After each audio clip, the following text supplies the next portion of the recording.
Hi beautifuls, నేను మీ Komali. Welcome to Komali arts and vlogs. ఈరోజు నేను మీకు చికెన్ కర్రీ నా స్టైల్లో ఎలా చేయబోతున్నానో చూపిస్తాను, రండి. ముందుగా చికెన్ నీట్గా కడుక్కొని పెట్టుకున్నాను.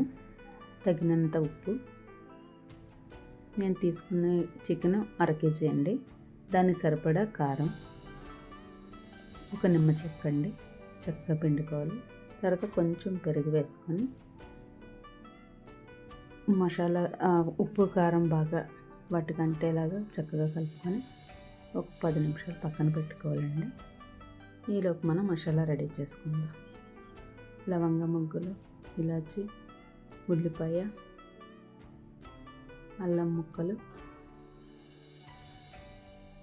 వెల్లుల్లి ముక్కలు పేస్ట్ కోసం రెడీ చేసుకుంటానండి. టమాటా ముక్కలు,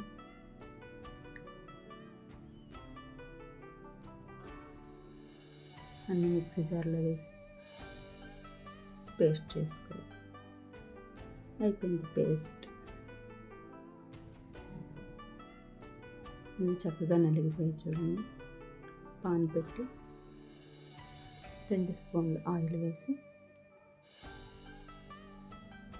ఆయిల్ మరిగిన తర్వాత 2 బిర్యానీ ఆకులండి, కొంచెం జీలకర్ర వేసాను టేస్ట్ కోసం, పచ్చిమిర్చి 3 కట్ చేసి వేసానండి.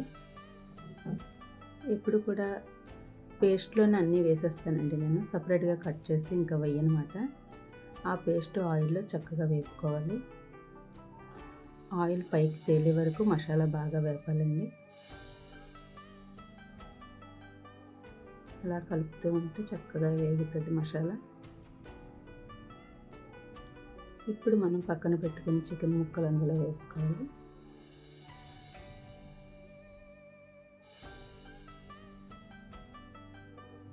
ఈ మసాలా ముక్కలతో పాటు నీట్గా కలుపుకోవాలండి. ఆ మసాలా అంతా ముక్కలకు పడుతుంది అన్నమాట. ఇందులో ఏముంది అనుకుంటారండి, కానీ నా స్టైల్లో ఇదండి. తింటే తెలుస్తుంది మీకే ఎలా సింపుల్గా చేసుకోవాలి. ఆ మసాలా అంతా చక్కగా ముక్కలకు పట్టే వరకు అలా కొంచెం కలుపుకొని మూత పెట్టుకోవాలండి. నేను కారంలో మసాలా అంతా వేసి ఆడించుకుంటానండి. అందుకే ఇంకా ధనియాల పౌడరు, ఏ పౌడర్లు కూడా ఇంకా కలపనండి. సింపుల్గా తేలిగ్గా అయిపోతుంది.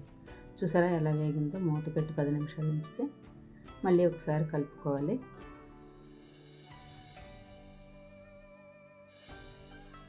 చూడండి ఆవిరికి ఎలా వేగిందో, చక్కగా ముక్క నీట్గా వస్తుంది, అంటుకోదు కూడాను. సిమ్లో పెట్టి కలుపుకుంటే ముక్క కూడా విడిపోకుండా ఉంటుంది. చూడండి సగం వేగిపోయింది. ఇప్పుడు కొంచెం వాటర్ వేసి కలుపుకుంటే, ఎక్కువగా ఉడకక్కర్లేదండి చికెన్, ఎందుకంటే హాఫ్ ఫ్రై అయిపోయింది కాబట్టి తక్కువ వాటర్లోనే మనం కొంచెం ఉడికించుకోవాలి. వాటర్ వేసి కలిపి మూత పెట్టుకోవాలి.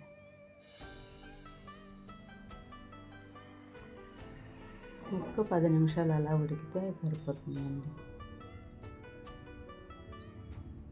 10 నిమిషాలు అయిపోయిందండి. చూడండి ఎంత చక్కగా ఉడికిందో దగ్గరగా. చాలా సింపుల్ అండి మనం చేసుకునే వంటల్లో. ఇంత తేలిగ్గా చేసుకుంటే ఎంతో రుచికరమైన చికెన్ రెడీ అయిపోతుంది. చూడండి ముక్క విడిగా చక్కగా వస్తుంది, ఒక ముక్క కూడా అంటుకోకుండా మెత్తగా అయిపోయింది. చూసారా? నేను వేసిన క్వాంటిటీ అంతా కూడా కరెక్ట్గా సరిపోతుందండి. చివరిగా కొత్తిమీర వేసి కలుపుకొని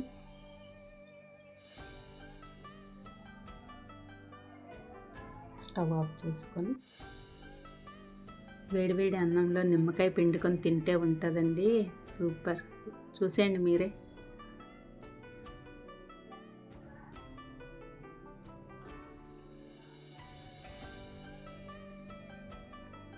థ్యాంక్ యూ ఫర్ వాచింగ్.